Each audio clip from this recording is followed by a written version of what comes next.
Model T Fords of every color, shape, and variety were on hand in Richmond, Indiana for one of the grandest events ever to celebrate the car that is credited with putting America on wheels.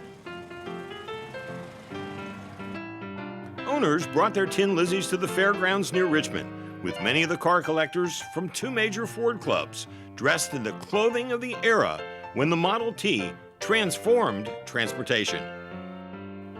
The 5-day event, which included an 8-mile parade from the fairgrounds into and through Richmond, was called, appropriately enough, the Centennial Tea Party. Ford manufactured 15 million Model Ts with little change to its basic design. The first was completed in October of 1908 and was under continual production until 1927, an incredible 19 years. At the beginning, the affordability of the Model T meant that ordinary people could travel farther than they ever had before.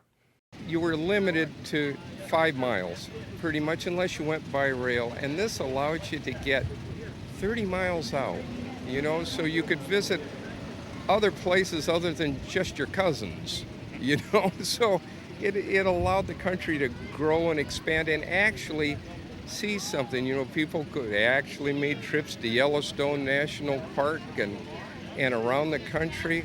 God bless them, I don't know how they did that, but it allowed people to get out to see the country.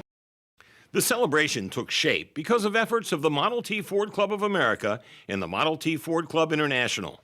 Ford Motor Company also joined in the celebration. Those involved with the Model T are well aware of the impact it had on the nation and the world. They made millions of them, and when my car was made, 1924, half the cars on the road were Model Ts. So it's just a testimony to Henry Ford. The Ford Motor Company had long celebrated the history of the Model T. In 1924, the 10 millionth Model T drew crowds as it traveled from New York to San Francisco via the Lincoln Highway.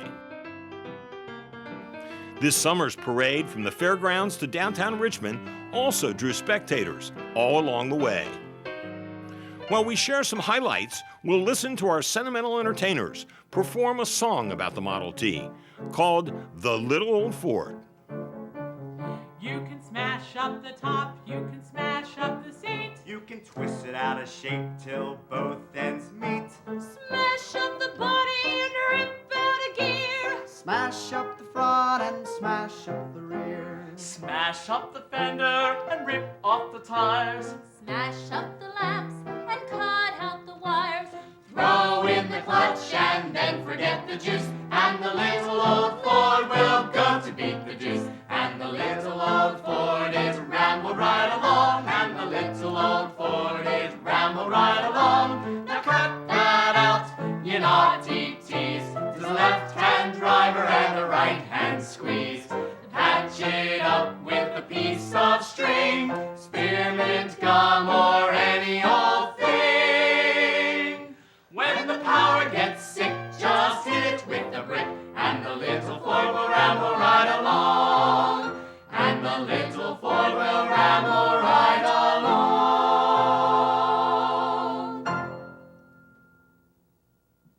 This Model T was draped with Canadian flags, demonstrating that the invention of the Model T affected more than just America.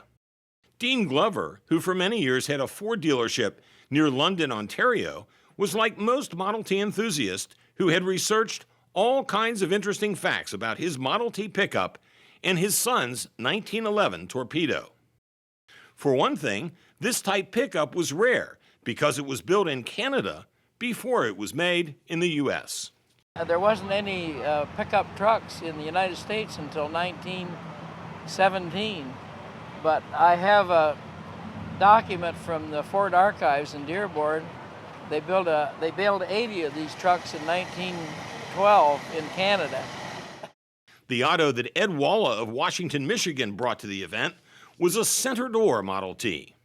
It appears to be the same model that was featured in some old film, captured by the Ford Motor Company during the Model T's heyday.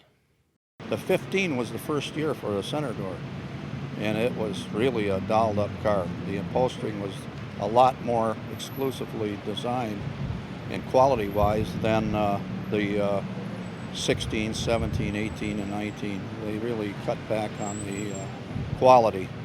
But I think the Senador is a kind of a classy, streamlined car above all of them. The longevity of the Model T makes the uninitiated believe they were all alike. But the Tea Party demonstrated that they came in all shapes and sizes. They also were put to a myriad of uses because of their easy adaptability. You could buy a bare chassis and a farmer might put a farm wagon on the chassis and drive it back and forth to town. Just every kind of variety. They made campers out of them. I even seen one that was made into a church on wheels. But the variety is just incredible. But Henry built 15 million of the doggone things. So I imagine a little variety was to be found.